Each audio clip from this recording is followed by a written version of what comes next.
Robson is the family name. Right. And when I came into broadcasting, with early 80s, well, I'd done a stint before in the 70s as Nigel Robson.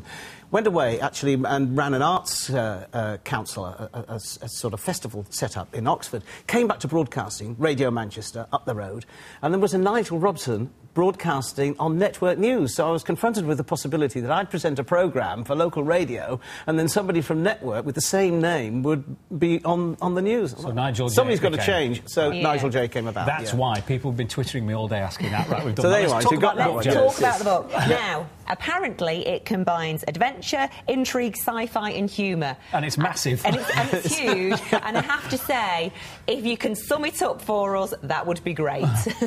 Well, what it is, it deals with our current crises of global warming and climate change. And it's a slightly fantastical, wry, slightly comic, slightly serious look at how the crisis might be solved. And it's done by God.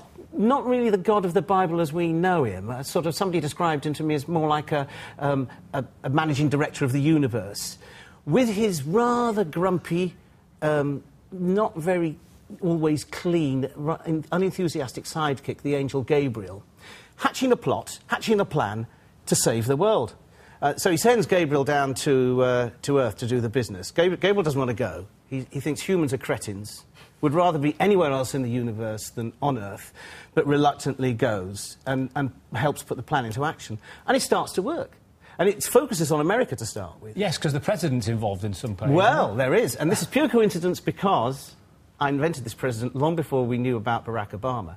But this president is actually mixed race, half Cuban, half French, American. So it's not quite the same. Comes from nowhere.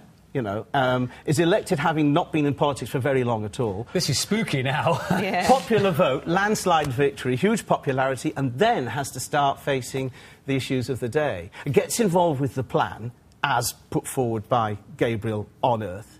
So the angel Gabriel presents himself to the President of the United States, does he? Well, that's giving it away a little bit, but there is an encounter. There is an encounter, actually, yes. Is this a flight of fantasy, or is this your way of getting your opinions and views across? Well, it is a flight of fantasy, but also it does actually look at a possible way that we could all help ourselves. And it's quite the opposite to what's happening at the moment, throwing money at it. You know, Obama's throwing money at the problem, Gordon Brown's throwing money at the problem.